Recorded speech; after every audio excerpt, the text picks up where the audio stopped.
You're live. Good evening, everyone, and welcome to Let's Talk Impact. I'm Jennifer Clark. Southeast Texas Initiative is a collection of residents. It's a grassroots organization focused on civic engagement and community service. Tonight, we're talking about the state of public education in Texas, where we are, how we got here, and what the current changes mean for students, parents, educators, and our communities. I'm joined by three people who bring very different perspectives and experiences to this conversation. Our guests today are Jamaica Jenny, former educator and business owner, Adriana Smoke, a community organizer and public school parent, and Tiffany Perkins, educator and Democratic nominee for State Board of Education District 7. Danae Wilcutt is also with us monitoring the chat. Feel free to drop comments and questions during the live. I just ask that everyone stay respectful. This is a space for discourse, and we want to educate each other and share perspectives. So we want to keep that in mind moving forward. So thank you all for being here, and let's dive in. I want to just start to say, there's a lot happening in Texas with education, nationally with education, but we're feeling the heat really, really close here in Texas. Mhm. But I think a lot of people are sort of in the dark about why these things matter or how they impact us.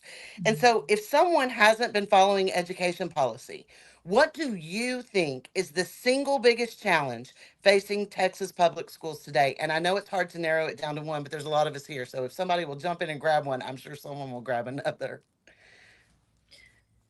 All right. I think it's got to be funding. We have to fix it, right? Like and it's not even that the money's not there. It's that it's being held as a political hostage, and we have to hold the people accountable that are doing that. So I think if that was fixed, then we could start addressing a lot of the other things that are happening. And I think it's also going to become a lot bigger. It's a sort of like a exponential problem. It's as kids drop out, as parents pull their kids out of public school, then you have less money going to the school. So what's happening? It's like that's, to me, I think that's the number one thing. I'm gonna just add on to that because it's about funding, and that's probably what I would have said too.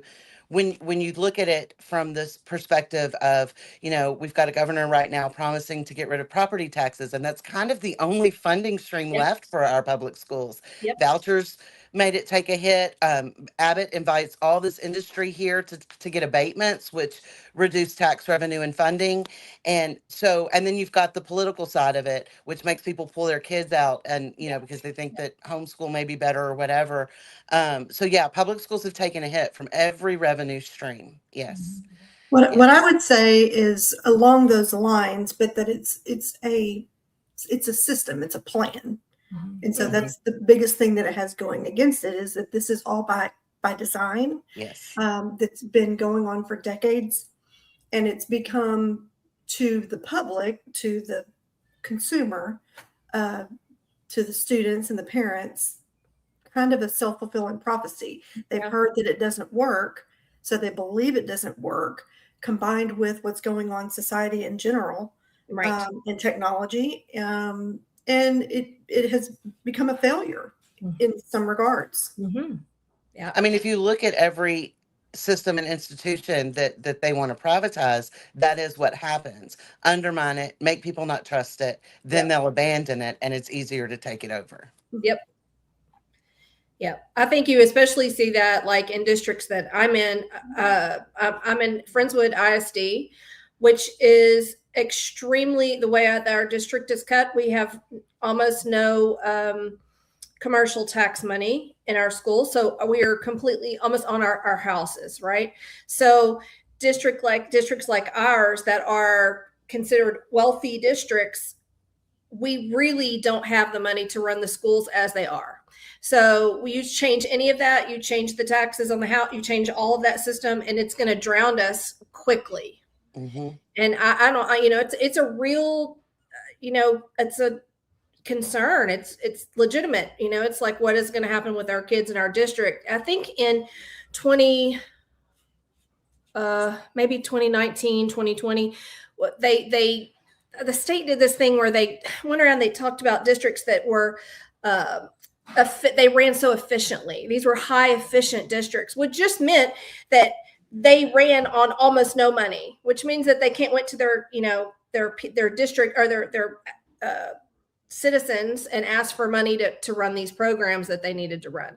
So what happens when that is tapped out? Because I can tell you right now, we just had we had a vote a couple months back about one of our schools is it's crazy. It's so old, and it is.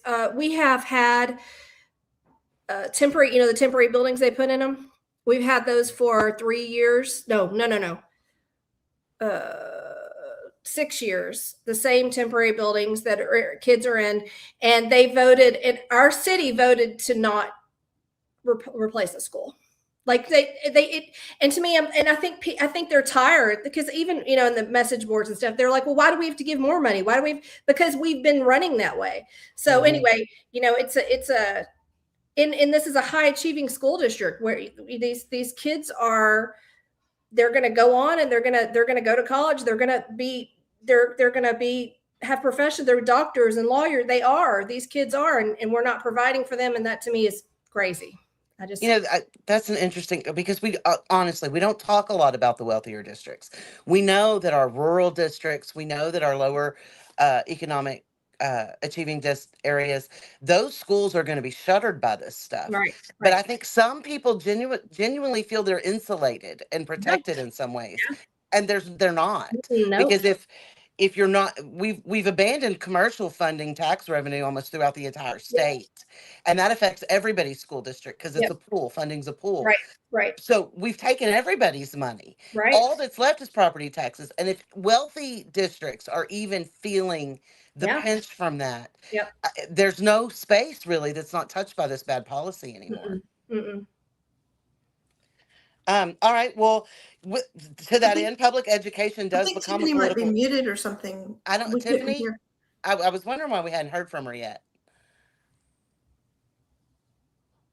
No, can't hear you. Okay, we're gonna keep talking while you work that out. You jump in when you're ready. We had this happen with one person last time too. Okay. Public education often becomes a political issue. What do you think people misunderstand most about what's actually happening in our schools? Are y'all able to hear me now? Yes. Yes. I'm going to repeat the question, because it might be a perfect one for you. Yeah. Go ahead. Public education often becomes a political issue. What do you think people misunderstand most about what's actually happening in our schools? Oh gosh, yeah. So there's we're kind of in just this anti-intellectual movement, unfortunately, in our current political landscape, and so that with that comes this politicization. Yeah, there you go, of education, and in that. So, like, for example, when I was at the State Board of Education meeting, there's people giving public comment on either side, and you just had all these wild conspiracies, people actually believing they're just repeating those conspiracies, like litter boxes and classrooms, and just teachers indoctrinating kids, just ridiculous things, Marxist woke, like just all these buzzwords. But then what's actually happening, every accusation is a confession, because then they were there trying to pass, Bible passages in the classroom, and all these things, the 10 Commandments, the Texas legislature wants to do that. But all of these little things are a distraction, I think, to the bigger political game that Adriana, you kind of brought this up, which is it is a plan, right? It's a long game plan to dismantle education, public education, because the Texas Constitution guarantees our right to a public education. However, you don't have to say we're getting rid of public education. You just have to weaken it so that it falls in on itself. And that's what we're seeing happening with the TEA takeovers, concurrently with the defunding, and then people pulling their kids out of the schools because of these political battles with the curriculum, and because of just all the politics. It's all like they're all connected, right? And I think the first question that you asked earlier, what is the main? I think the question was, what is the main issue facing public schools right now? My answer would not be what, it would be who, and it's Commissioner Mike Morath. Yes. Commissioner Mike Morath, he's not an educator. He's a software developer. He's a business investor. He's in that world. And, that's right beside Greg Abbott. That's their world. But then you have these people who aren't educators wanting to run public school like a corporation. Mhm. And it's not a corporation. It's a public good. Yeah. That's always been a problem, I think. At least for quite a while, right? Like we've had people running it like a business, like children are products. And I remember back at early as 2009, us having the conversation about our kids are not blueberries, Yep. right? We cannot standardize them and throw out the ones that don't look like all the other ones, or that aren't retail worthy. Right. We in this state, it is a constitutional right. We educate every single kid, regardless. Right. They're all entitled to an education. So the whole standardization movement is insane when dealing with kids. Yeah. And this NES model is going to amplify that, because kids are distracted and dissociate in technology, but they're not going to engage and learn that way. No. And that is going to be the nail in the coffin, I do believe. Well, the goal isn't for them to learn. It's for the kids that go to the government school to get this education. And then the kids whose parents are like, well, I'm not putting my kids through whatever NES, the NES model. So if you don't like it, take it to the private market. So then, because the people that are these leaders that are championing NES and championing, I cannot talk today, I'm sorry, these TEA multi-syllabic words are not happening tonight. That are supporting these TEA takeovers, they're not sending their kids to these districts that are using the NES model. They're sending their kids to private schools or charter schools where you have this hands-on science experiments, robust literary discussions, field trips. But the people that have no choice but to choose the government school, which is most people, right? And public school is supposed to be the great equalizer, but they are determined to make it to where there are two classes of educated, the educated people, and then the people that were taught how to take a test, that were taught compliance, because the NES model is heavily grounded in compliance. Right. Yeah. So, and it is setting us up for factory line workers, and then people who are innovative and have opportunity. And it's unfortunate, but we have a lot of kids. That's one of the things we've talked about. We started moving weird standards down, right? School is we talk a lot about, I went to school in the 90s. I had an amazing educational experience. It's under what made Ann me Richards. want to teach. Yeah. I remember doing cultural activities in PE in fifth grade. Like we learned so much. You could take photography classes, do shop, welding, art. Like it was robust. You got to dip your toes in a lot of things before you went to college and chose what you wanted to focus on. And we've removed all of that. But by doing that, we pushed all these standards down. So now you've got academic standards that are not age appropriate, while we're focusing on distractions. And we've removed the social and emotional learning opportunities. We tried to put it back in through PowerPoint presentations, but that's not going to develop that. No. So, but the kids, it was removed from kids because they developed those skills through imaginary play, time with their peers, recess. You don't move in school anymore except to change classes. Yeah. And so what happens is you've got kids who are doing complicated math in third grade, writing full level essays by fifth grade. When they get to high school, they are burnt out, they are disconnected, and they never had an opportunity to develop coping skills. No. That's why we have the struggles we have. Yeah. Yeah. So I wonder, what do y'all think about this? So here's my mind, because I'm a big picture person, and what we have right now is not sustainable. It's not. It's going to. But here's the other side of that. I live where my district is.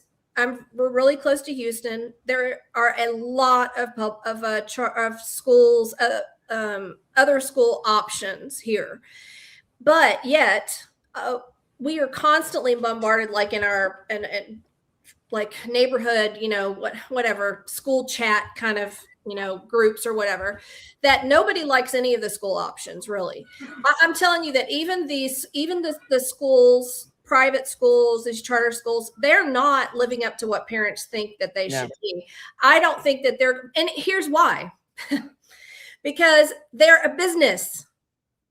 That's why they're not, they didn't, maybe the first person who started that school might have started it because they care about educating children, but everybody else is just trying to make money and that's what it is. And whatever you focus on, you're going to get, right? It's just the way the universe works. So what I'm seeing in the big picture, if I push it forward, we're going to have to do, the school system is inoperable in long term the way it is now. We're going to have major overhauls and across the board, not just financial, but there's so many things. We haven't moved forward in 150 years, So we've got that situation. And then we have this other situation that's not good. Now in Texas, we're a little bit, because we do have more options. There's more hybrid, there's more homeschool, there's more this, there's more that. It is a little bit more flexible. But where do y'all think, because it's not, charter schools are not going to make it either. It's just not. Right. I know it's not, right? Parents are not going to be happy. So in the middle, what do you think is going to happen? Do y'all think that there's going to be, I guess the reason why I'm asking this is, what I'm thinking is, I feel like there's a place for teachers, because as a former teacher, I have a lot of friends who are teachers, and they're all tired and burned out of where they're at. But they want to teach children, and they want to make a difference, and because this is what they do.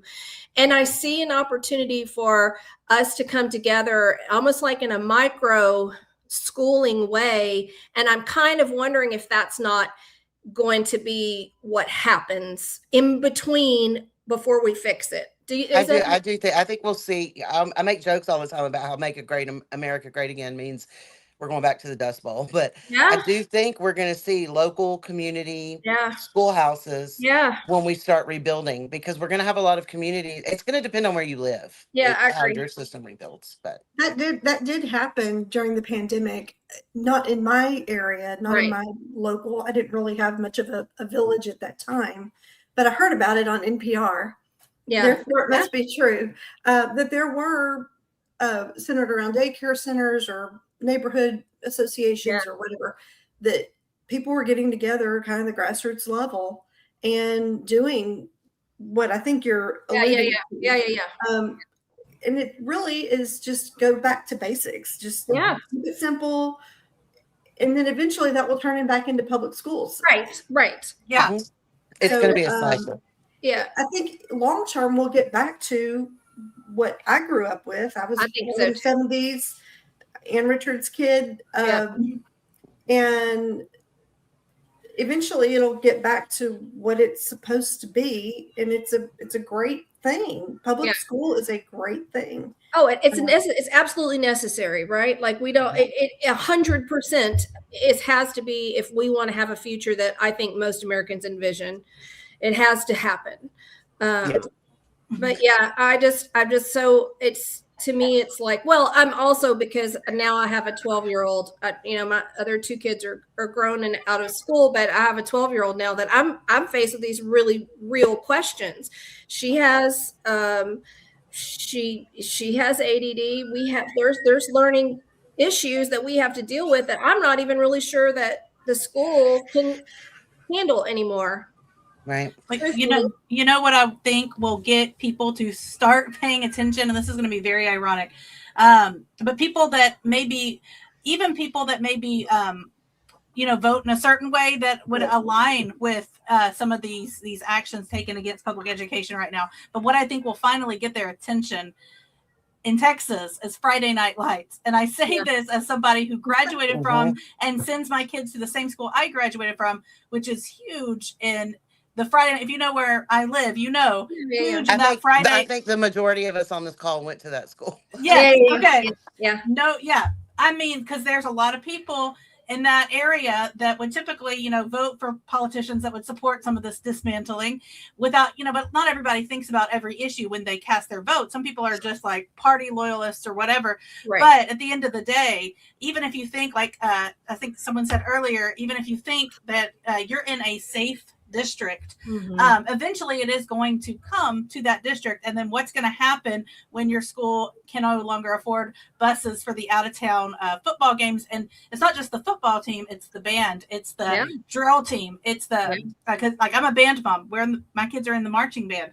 I mean, it's like the student journalists and photographers, it's the whole school community, and everybody that went to a public school that had I think it's big in Texas, they understand this. So I think that might be the thing, hopefully, we that maybe gets people's attention when they start, when football season suffers. And it shouldn't take football season to suffer, but it shouldn't have taken the arts or the humanities or it shouldn't have taken any of that to suffer. Yeah. I've been watching it, But if whatever works, right? Whatever gets people's attention, it's time.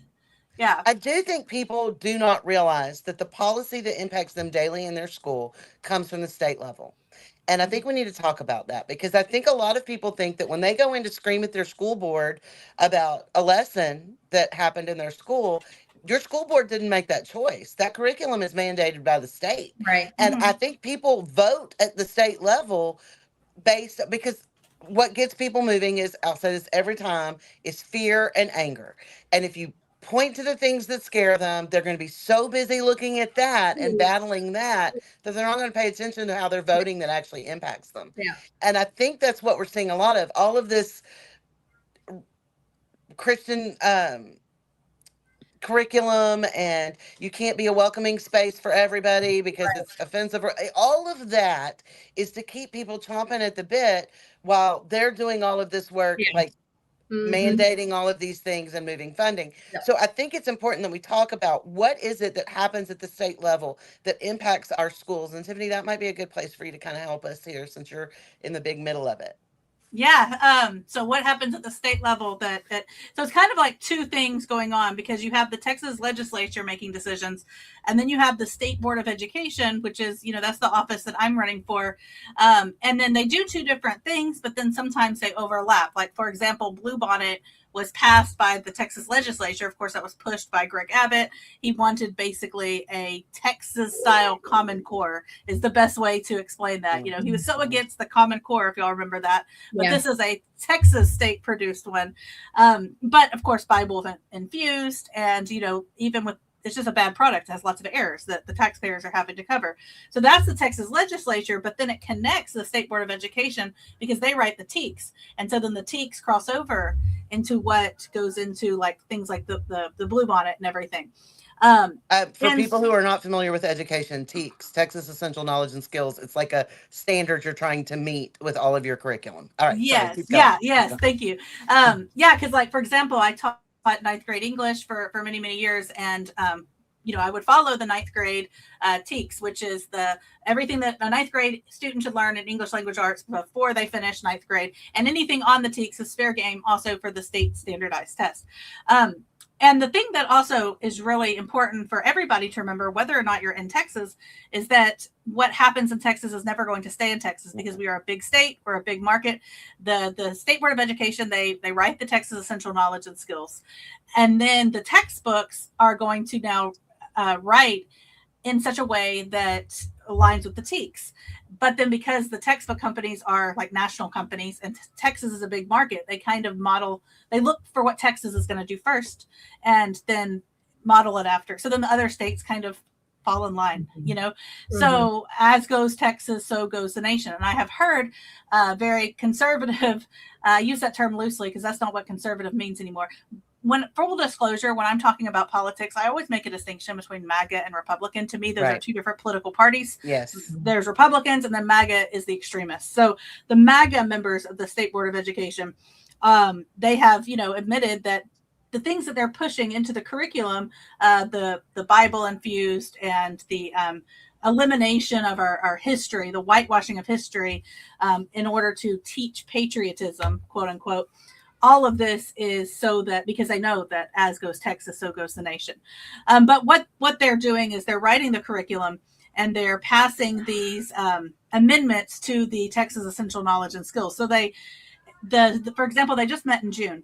And if you watch the live stream, I mean, they go that week of SBOE week, it's like a 15-hour day. So you can tune into the live stream, and they're going line by line into the Texas Essential Knowledge and Skills, and like just voting on like little things with the language, some individual words matter. And then they'll vote on these amendments. So just to give you all a few examples, because some people like don't think about what, like you said, the state level, what is going on. These 15 people, they actually have a lot of control. It's kind of it kind of goes under the radar because no one pays attention to this office. Just to give you a couple of examples that some things that passed into the new social studies TEKS. One of the MAGA members of the board proposed an amendment, and it did get passed, that said that this is for U.S. history, so that would be 11th grade. The student will evaluate the negative effects of the counterculture movement of the 60s and 70s, especially in the way that the rise in divorce rates or the passage of no-fault divorce led to more people in poverty. And that wording is, you're not supposed to say, like, the student will evaluate the negative effects. The student's supposed to come to their decision on their own, evaluate the effects, right?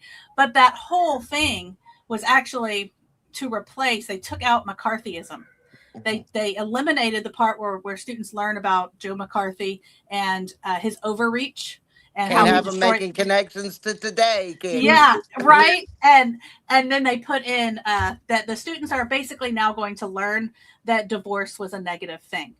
And that was clearly, their an agenda. They accuse liberals of pushing an agenda, but they're pushing. So then now this isn't set to go into effect until 2030, and we do have elections coming up. So this can still be fixed. But let's say for a moment, worst case, the textbooks get written. It's 2030 when this goes into effect. Now your kid's teacher is teaching the class that you have to evaluate the negative effects of the counterculture movement of the 60s and 70s, including the rise in divorce rate. Well, yeah, you have a parent complaining, why are you teaching my kids that divorce is bad? Well, they have to. That's not the teacher's fault. It's not the district's fault. But that trope, just real quick, that trope that the breakdown of the family is the cause of all our problems, that is repeated at all levels of government in every space when you go to challenge any systemic issue. It's immediately blamed on families, as if that's not a symptom of the problems we have in our society. They're pretending it's the cause. I just wanted to say that real quick because I hear it constantly. Well, and it's a dog whistle, right? Because that came about after the civil rights movement, and then after desegregation and all of that. So they started talking about single parents and the breakdown of the family. They were talking about Black single mothers. Right. They were talking, like, they're not going to say it, but that's what they're talking about. They know that's what they're talking about. And putting that in the TEKS, that was just another, I won't even say microaggression. At this point, they're allowed.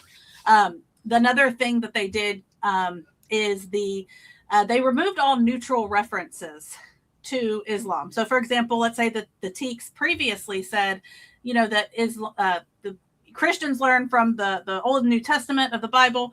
Muslims learn from the Quran. Very neutral, objective, just statement.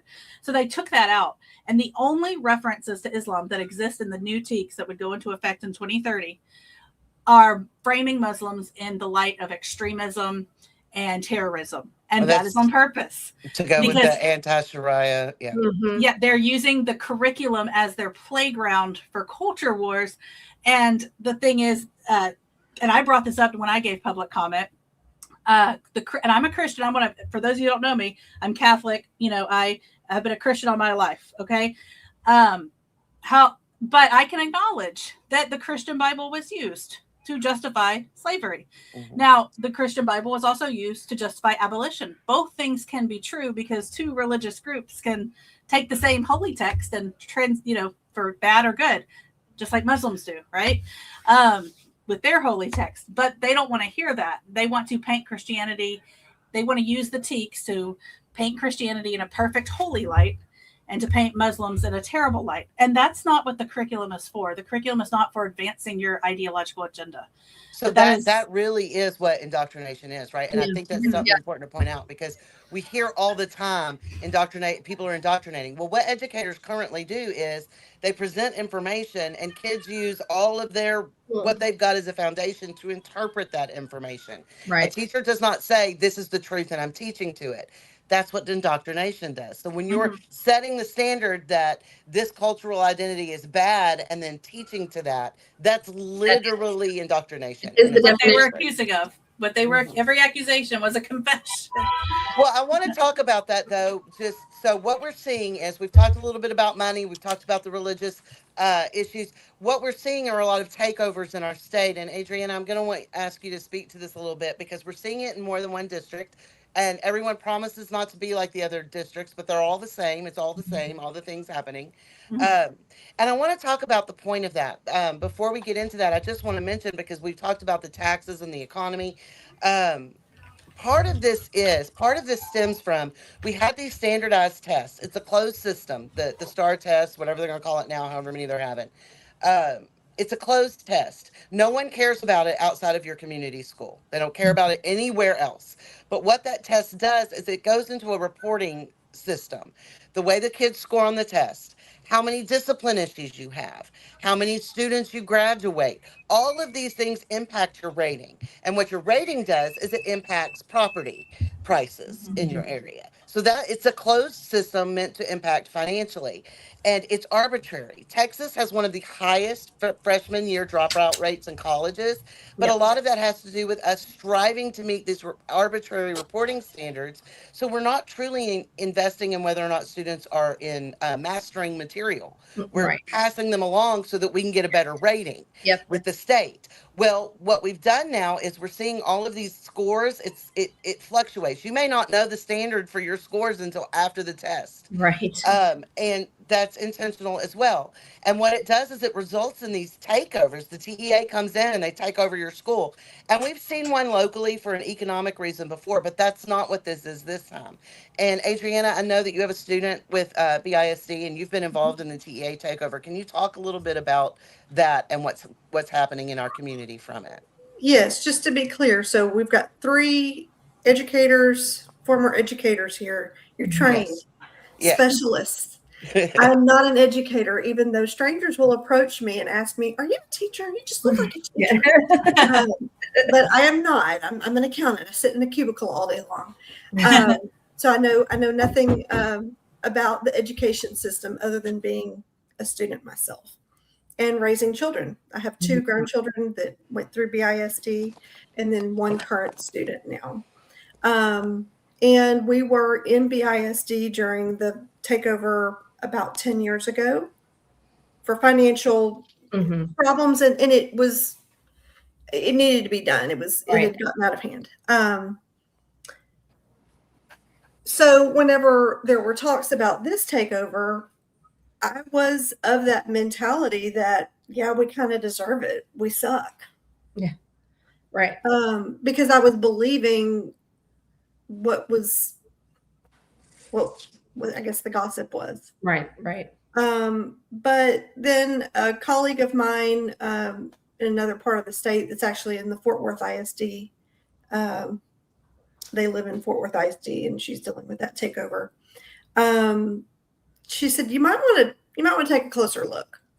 And so all I did was just look one page into what's going on with Houston and Fort Worth. And I realized this is not what it seems. This is not about educating our children. It's an occupation. Bottom line is giving our children a good whole education. And so it's, once you see it, you can't unsee it. And so I realized I needed to try to get people together and share what was going on. Yeah. Yeah. Go ahead. No, well, I was just going to say. Yeah. You go. Okay. I was going to say real quick, I think that's part one, and especially in Texas, that level of disengagement from the regular citizens, of lack of knowledge of the systems and processes. The state is very much capitalizing on that, right? They can sell you any story if you don't know any of the other realities. I was there 4 months ago, and yeah. I was there because I trusted I trusted the system. And I think we're seeing that with a lot with our local leadership, right? Just like when industry comes in here and sells them a pretty story, the state came in and did the same thing. These are all the beautiful pictures we're going to paint.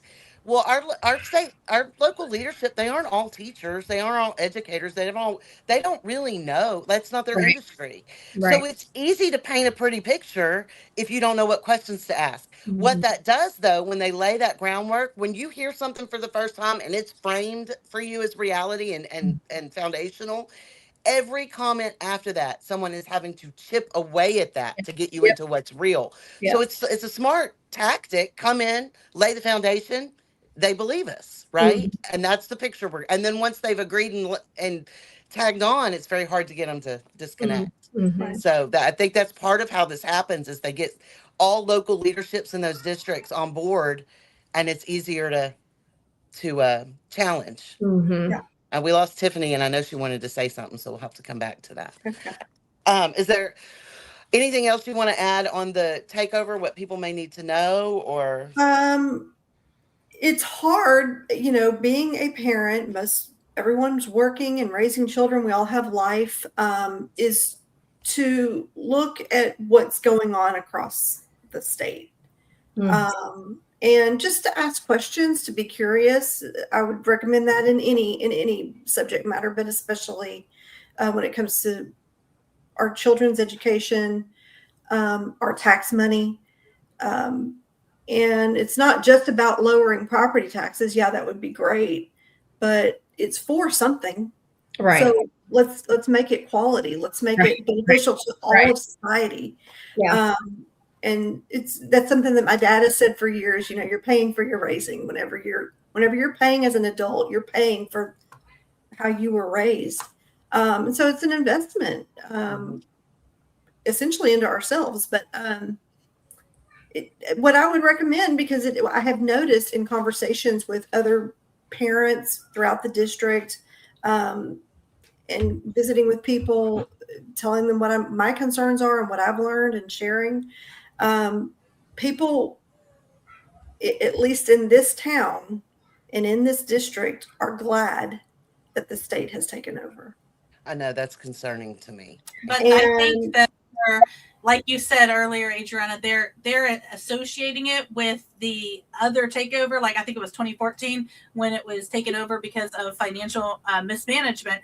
And if you're not following education like as closely as we are, you probably don't know. Just like you said, you didn't know, and really, honestly, I didn't know that these are two different like cultures of takeover. So before the TEA takeovers were like, it did not affect the everyday operations of the like teachers and students. Like it was upper admin, they were getting their ducks in a row behind the curtain, right? And it didn't affect teachers and students. But under and this goes back to when I said the number one problem with education right now is Commissioner Mike Morath, and not just because he's a software developer, but because he has ushered in this culture of takeovers, beginning with Houston ISD. That was the playbook, because Mike Morath is close with Mike Miles. When Mike Miles was the Dallas ISD superintendent, and he got ousted, by that district because they didn't like his methods, which was basically new education system. He called it something different then. But Mike Morath was on that school board, and he also, he was the one school board member, or one of the few school board members that did agree with him. And so then he gets appointed by the governor, which in my opinion, that should be an elected position, not an appointed, but that's going to go on a separate trail. But that's one thing that I would recommend to the legislature for the next session, that we make that an elected position. But he appoints Mike Morath as commissioner, and under Mike Morath's reign, so to speak, we have seen more takeovers across the state than any other. But they're not these takeovers of the past where they're getting the bookkeeping in order, where they're dealing with issues of fraud. They're implementing their occupations. They're not takeovers, they're occupations. They are fundamentally changing education at those schools. And Mike Miles he has admitted that he runs it as like a military, because that's his experience. Well, that Yes. alone should shock every parent's senses. Yeah. Kids don't learn if they No. can't take risks. No. Compliance will not help your kid's brain grow. No. And we were talking about that earlier. Like, there is a fundamental gap, right? Colleges, when they may lay out college, learning in a college classroom is very different than in a high school or junior high classroom, right? It is, here's the information, you're adults, process it and give me what you got from it. Mhm. Because college anticipates that you learned how to critically think, synthesize, and put all this stuff together by the time you got there. That's how Yeah. you graduated. But we've passed kids on because of these reporting standards, and so they haven't really done that. We have a gap. And so Mhm. you see it a lot. People can memorize. If you tell them, they can mimic it and do it. But that skill of taking everything that already exists in your own brain and reaching a conclusion is a challenge, because Mhm. we're not really engaging our kids in that process enough No. while their brains are still developing. Once Yeah. it's developed, you can't go back and undo it. Right. Or it's Mhm. very difficult. Yeah. Yes, very difficult. Yeah. Yes. Yeah. Um, yeah, so I agree. All of these things have a lot of impact, but one of the things I really want to talk about is I do think that our schools are going to become the front line in the fight for democracy and religious freedom. And I think that's Yes. unfortunate. We keep putting our kids on the front lines Yeah. in every dangerous space. I know. And schools we already have an issue with violence in our schools and shootings. And now we're getting people enraged about their faith and their freedom tied to education. Mhm. This is a caustic mix, and I'm concerned about safety, first of all. But second, I think that we have to talk about how putting this indoctrination into our curriculum is going to fundamentally change the way our kids develop into citizens. Right. So that's just a concern I have. Yeah. Yes. It's I a was distracted by my legitimate one. cat. If children You're don't know how to, if we're raising people that don't know how to think critically, and if it does not come naturally, which it does to some people, we have assembly line workers, people Oh, that yeah. just sit and push a button, and that's But that's a by feature, not a bug. design. It's Yep. by design. Yeah. That's for the Yes. government school kids, because public school, again, Yeah. like I said earlier, it's supposed to be a common good. It's supposed to be the great equalizer. Everybody should get the same education, whether they go to public school or private school. Maybe people pay for private school for various different reasons, usually religious. My kids went to private school for 4 years. We're Catholic. They went to Catholic school. And we very much valued that Catholic aspect of the education. But I can also say that the education that they received, like as far as academics, was the same, or there's, not totally the same. Like there were strengths and weaknesses, just like there are within any two districts. But they did well and are doing well, both in private and public, and that's how it should be. But we're fortunate we live in a district that is quote unquote safe. But like we've said, it's like the first they came for poem. Those safe districts cannot assume that they are safe, because these takeover and this culture of takeovers is the end goal is for this to roll out across districts. So there's two kinds of takeovers that I'm seeing. There's the state takeovers that we're seeing in Houston ISD, Beaumont, Fort Worth, where they have the legal ability to remove the locally elected board because they have one failing school, and that's how the statute is written. Mm-hmm. You have one failing school, TA can take over. But we're also seeing shadow takeovers, and what that means is you have these PACs and these organizations that focus on getting their allies, kind of extremists, on these school boards and on the state board, but on the school board. And so I'm going to use Conroe ISD for an example. Now that's District 6. I'm running for District 7, but Conroe ISD they just in 2024, I believe, they boasted an all MAGA school board. They called themselves the Mama Bears.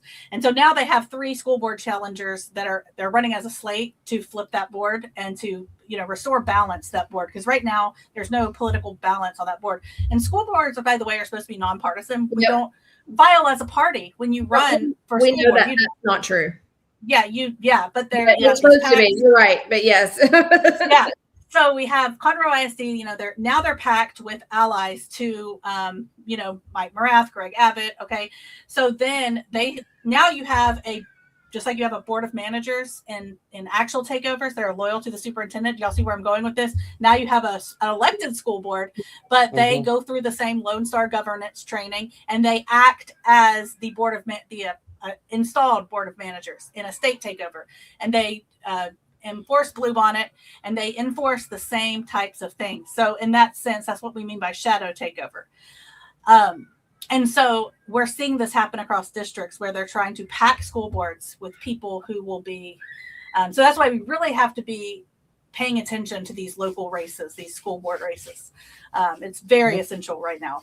There aren't there other districts that may not be stacked like that, but other districts are basically obeying in advance.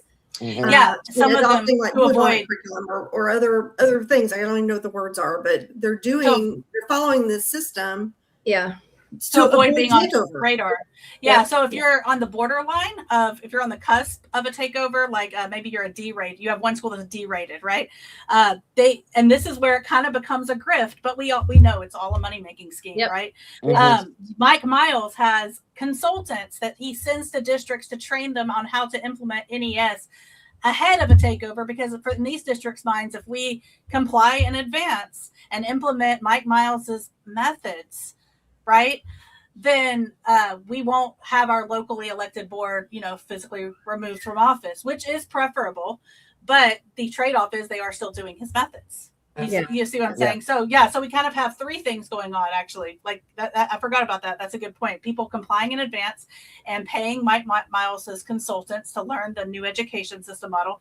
Then you have the actual takeovers where they can take over because of a failing school, and they only need one failing school. It could be a district of 30 schools. They only need one failing school. I think Beaumont, it was 2, and one was recently under third future. They closed. The one remaining standing school was a third future school. It was Mike Miles. Yeah. And then you have, but that's an important point, because none of these takeovers have resulted in measurable gains. No, not a one of them.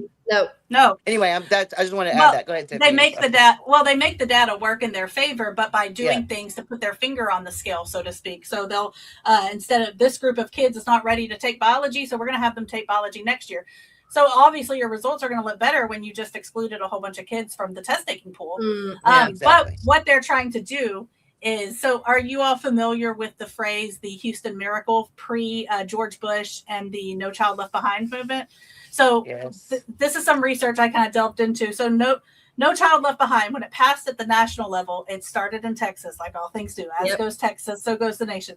It started in Texas. And the way they were able to get No Child Left Behind passed is that they had used these methods with TOS in Texas. And they presented, and then they had Houston that was failing, and they presented what they called the Houston Miracle.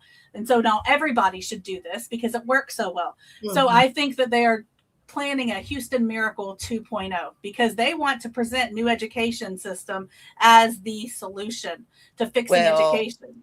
We've been talking to some teachers and administrators and parents in Houston, and they don't see it as a miracle. They don't buy it. Yeah. But I think that's what they want to do.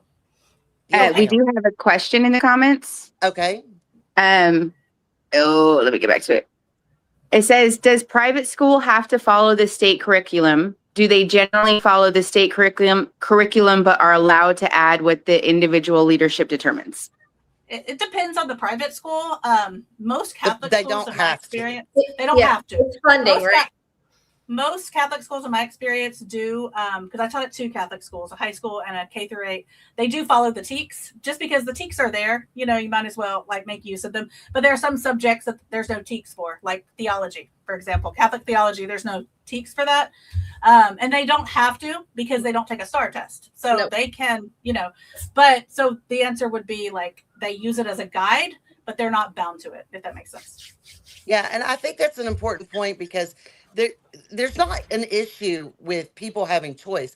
They frame these vouchers as school choice. But you've always had a choice in Texas. Yes. You've always been able to do private school. You've always been able to do homeschool. You've always been able to do all of it.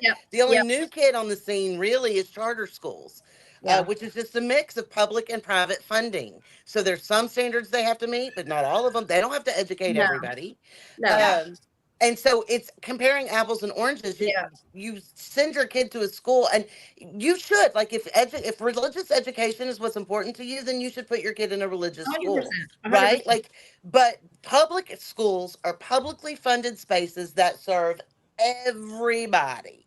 Right. So it's either for everybody and everybody's made to feel welcome, or it's not. But by and large, we're comparing. We're like, oh, well, this private school's better than this public school. Right. There is no comparison you could make to prove that. No. They don't have the same There's standards. no standard. That's the whole crux of it, I guess, you know. Yeah. And really they could do anything. I know kind of what they're asking here, but like, so basically, because we have historically, especially in Texas, had a you can't tell us what to do attitude. That's where all of this kind of freedom that we have here comes from. If I want to teach my kids about cutting grass, then that's what I'm going to do. And that's kind of like we've just maintained that, which in a lot of ways is good. And in some ways is not so good, because you're unless you are a very informed parent and you are really going in there and you are seeing what this school is teaching, you really don't know what those schools are teaching that are not, you know, in public. You don't, they don't have to have the same standards. They don't. And I just, But they get state funding, which is Right. like, yeah, a Correct. loophole. We still pay for Right. it, but yeah. Right. Yeah. Right. No, it's When very, they, no, go ahead. oh, what I was just going to say, you reminded me that when they were voting on the literary works list this past June meeting, you know, that's the one that is Bible infused. But the issue with it is not only that it's Bible infused, but that it removes teacher autonomy, because it's a slate of books that each grade level has to teach. Right. Teachers can add to it, but they have made it where there's so many, there's not enough time. Yeah. But anyway, when they were voting on the literary works list for each grade, they were adding amendments and all that stuff. And they voted to add an amendment that charter schools could be exempt from the literary works list in some cases, that they could not have to teach certain books on the list. And then the argument being made, because, you know, I'm watching the live stream and listening to the board members go back and forth, is that the argument being made is that those schools are already high performing, so they don't necessarily need the literary works list.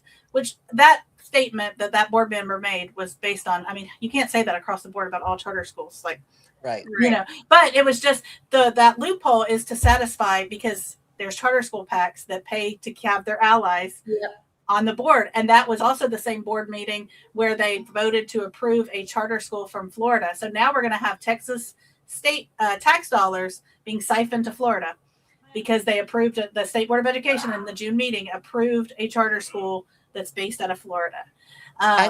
I need parents. Texas first.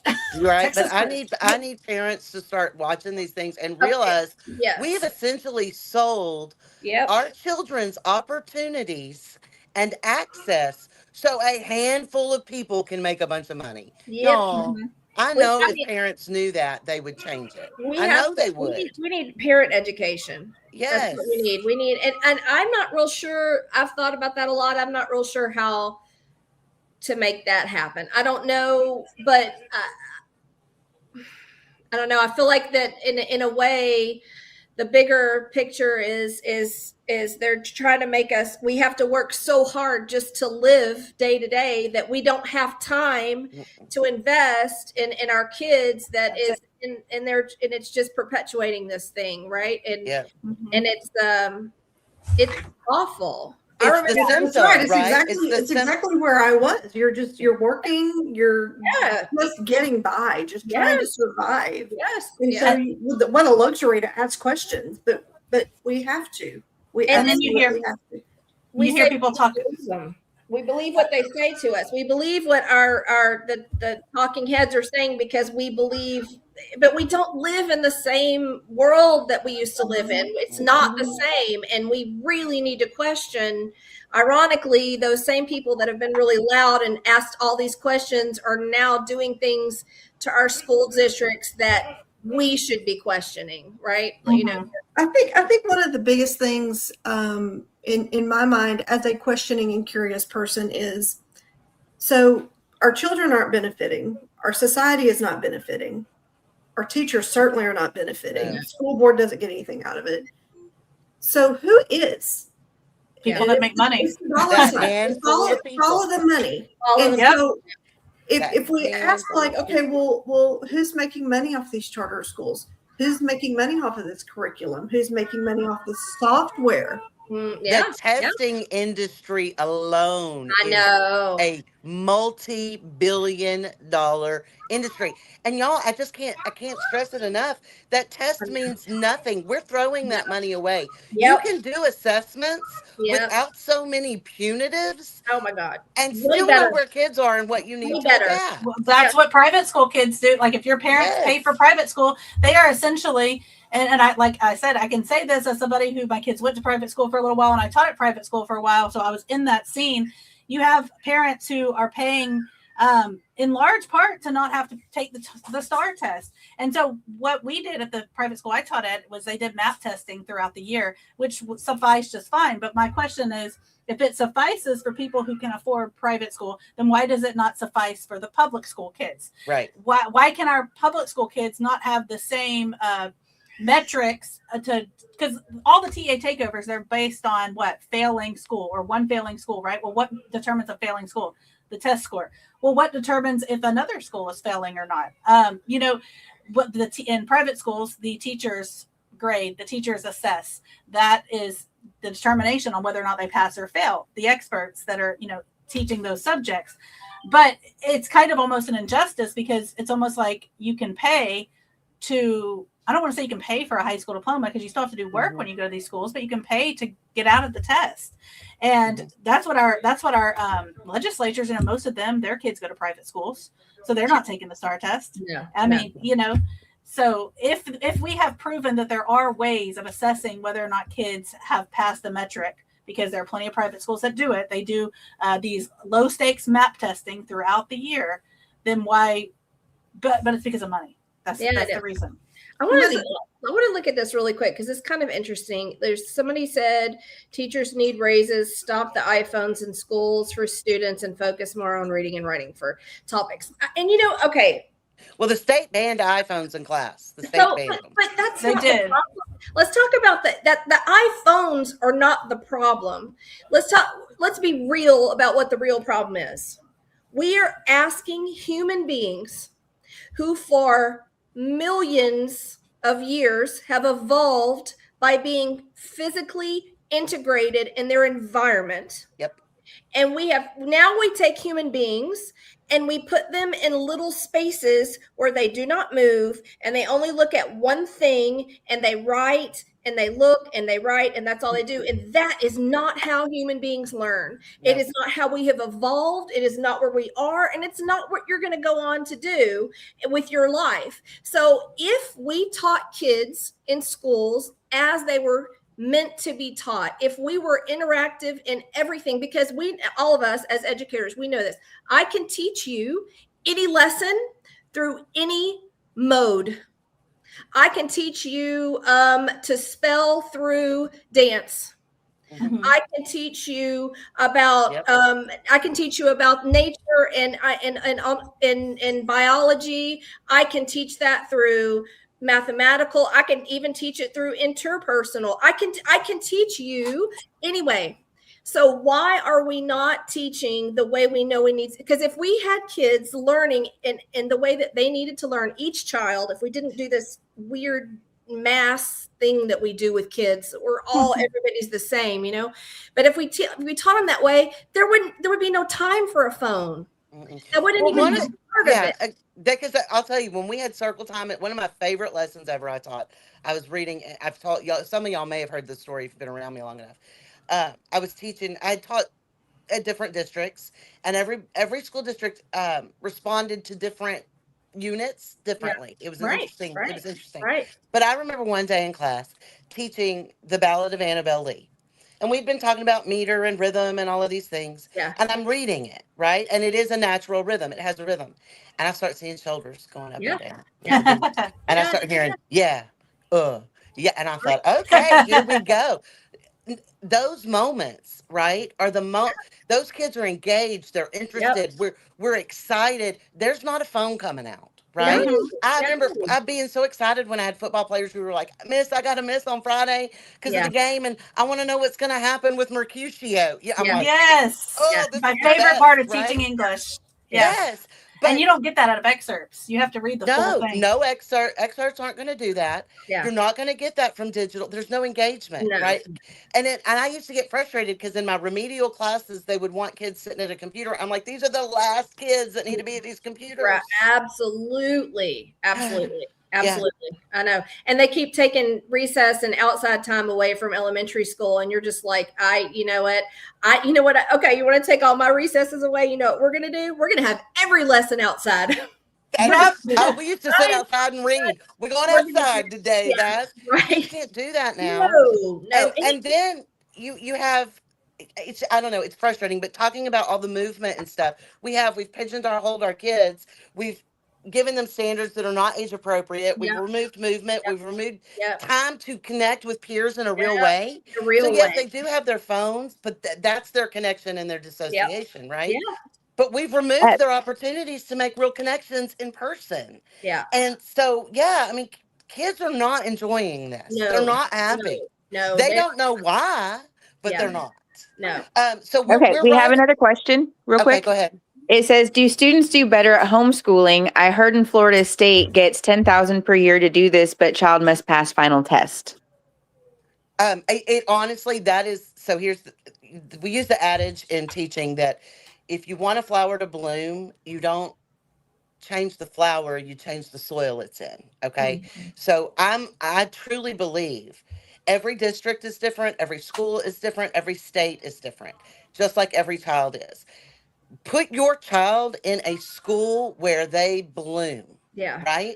Because you're not going to change the environment in the school you're in. But if your child is not blooming there, they need to be somewhere else. Yeah. For some parents, homeschool is the answer. For some parents, charter schools are. For some parents, paying $1,000 to go to a district in the neighboring town is the answer. Yeah. Whatever helps your child make it through. And I'm not saying they'll never have adversity, but helps them develop and grow. That's where you want them to be. 100%. 100%. So sometimes that's homeschool. And in Florida, it's the voucher system like here. Right. You can use that for homeschooling. I think it's 2,000 here, if I'm not mistaken. I may be. But they don't think they have a test because Right, Texas is they don't have a very, test because we very don't do loose when it oversight comes in to- Texas. of No, anything no. outside of No, no. public school. heaven No. forbid. No. Heaven forbid. I think But it really yes, does depend yes. on family. And I think there are some people that shouldn't be homeschooling. And I think there are some kids who thrive in homeschooling just because the school system is not, unfortunately, built for their needs, especially, people who have, I know a lot of people that homeschool their autistic kids who are very high needs, right? And then but then also there are people who homeschool because they want to shelter their kids. I don't necessarily agree with that. However, Right. like I do hear a lot of people saying that with the passage of some of these, very conservative things, right-wing influences into the curriculum, now they're saying, I'm going to go homeschool, which is interesting because it used to be, people are homeschooling because they want to keep their kids away from the quote unquote woke indoctrination. Yeah. But now we're going the other way because Yeah. people are going to want That to homeschool. pendulum is going to Yeah. keep swinging. It's gonna, Yes. it's going. Yeah. Well, so I want to just ask one last question before we close up, and I want you all to think about this. The first one is what I want to ask is, what's one myth about public education that you'd like to put to rest? I'll start if that helps because I got one off the top of my head. That everybody can teach. We're seeing a lot with districts of innovation in different spaces, and like with these takeovers, they can't keep teachers, so it opens the door for people who are not educated. So I'm not saying no education, but teaching is a skill. And just because you know a lot about something doesn't mean you can effectively communicate that in a digestible way to a 100%. myriad of children. 100%. And that's what pedagogy and ethics and all of that training does. Yeah. And we're giving up teachers who are trained and educated and know how this works for people to just, because they have a degree in environmental science, they're now going to come teach biology at your school. Yep. That's not the same thing.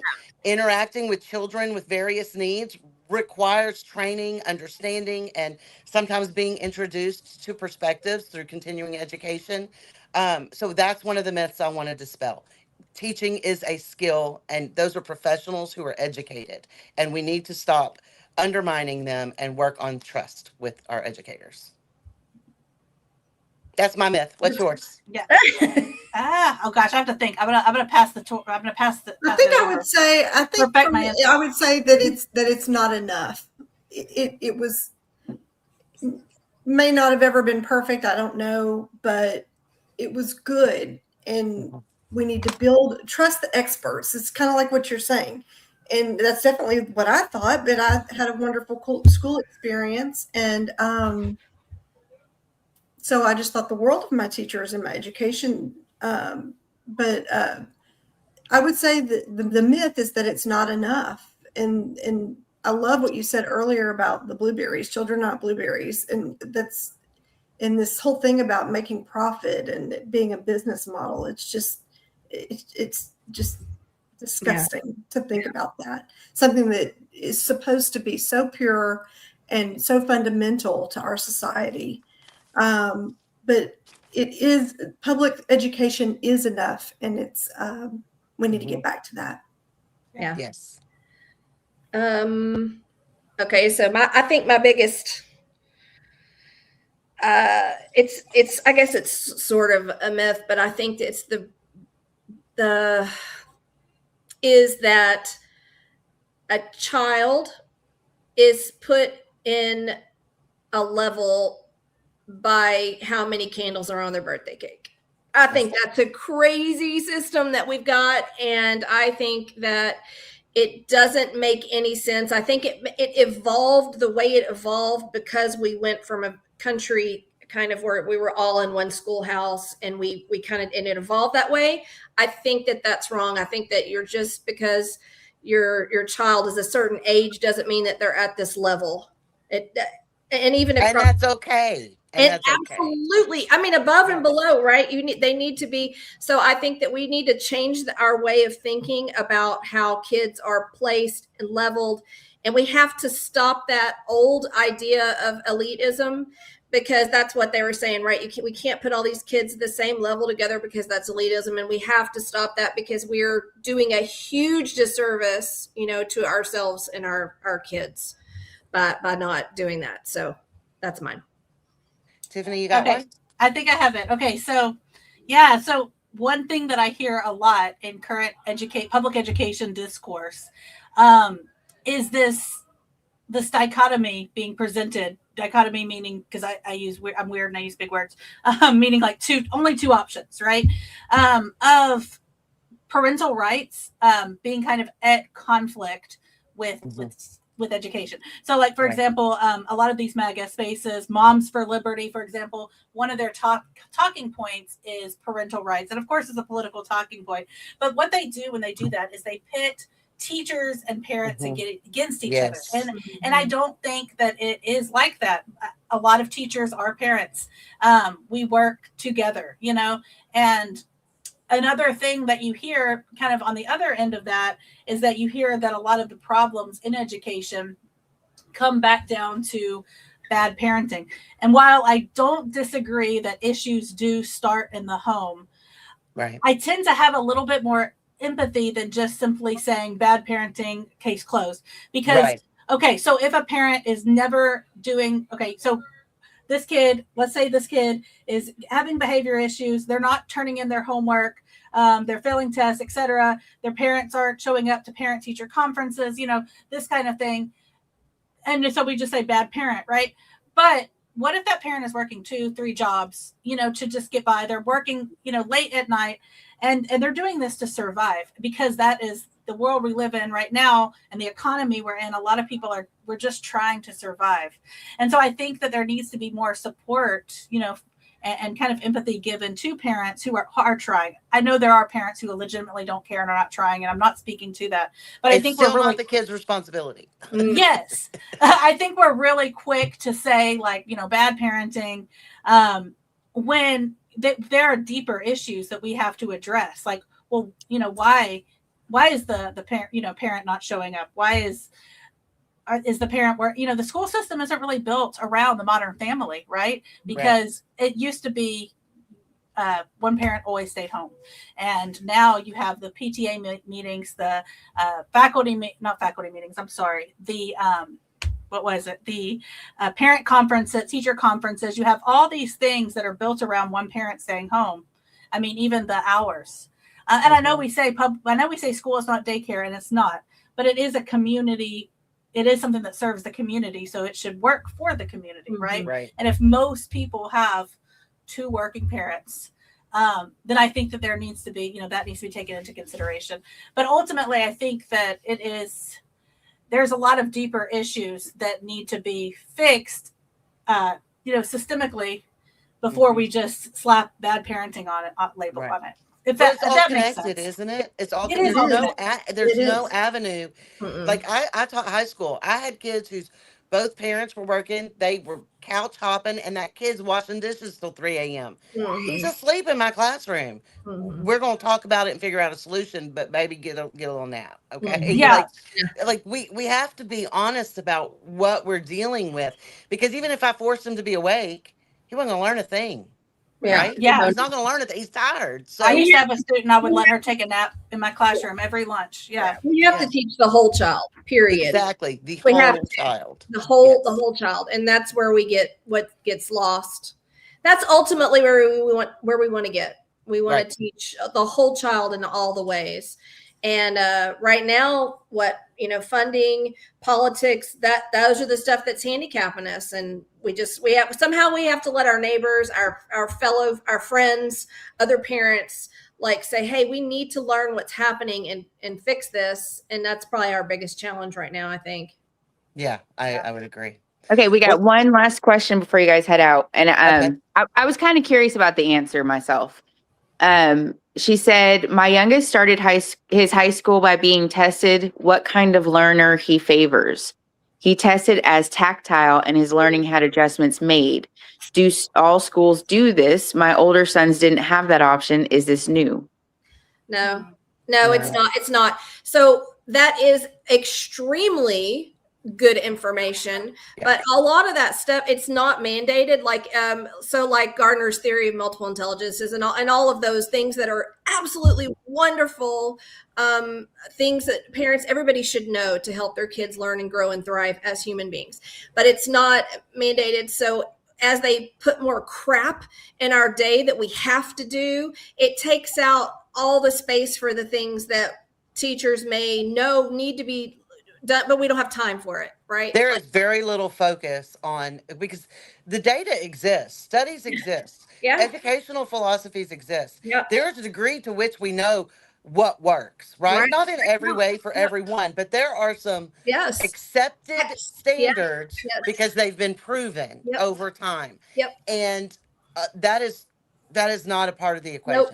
How crazy None is of it that? is. Listen to what you just said. How crazy is that? What you're just saying is that over hundreds of years, we have found that there are these ways that work, and that is not a part of our public education system. And that's the benefit of hiring people who have not been educated in how to educate. Yeah, it's because crazy. they don't know those things. No. And when they come in and do these NES systems and change the standards to where they're age, they don't even know to ask those questions. Nope. Because they haven't been trained in what works and what doesn't. But the whole thing is with this NES system is anybody can go in there. It's just a warm body. Yeah. Following the script, Yeah. basically. Yeah. Mm-hmm. So you don't need to. No. And it's just it's That's why there's unthinkable. all this talk about teacher coaching. I'm like, to do what? Stand and read a script? I know. Yeah. I know. We had kids that came because whenever I was in Texas City teaching, and we had kids that came from Galveston. Galveston was doing the script thing. This was 20 years ago.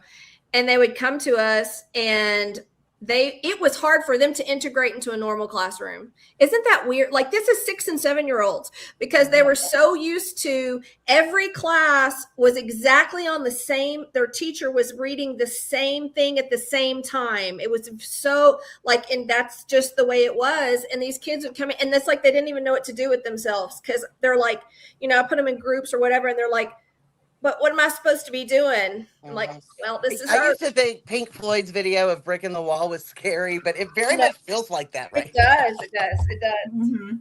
It does. Well, I don't want to keep anybody any longer. I want to thank you all for joining us. So thank you to Jamaica Jenny, Adriana Smoke, and Tiffany Perkins for joining us and sharing your perspectives tonight. Thank you, Danae, for monitoring comments and all of those of you who participated. And thank you to everyone watching. These conversations matter because public education affects every community, whether you have children in school or not. So if you found tonight's discussion valuable, please like and share. Follow Let's Talk Impact, and we will see you every Thursday at 8 p.m. I want everyone to have a great evening. Thank you all so much. Thank you. Thank you. Bye.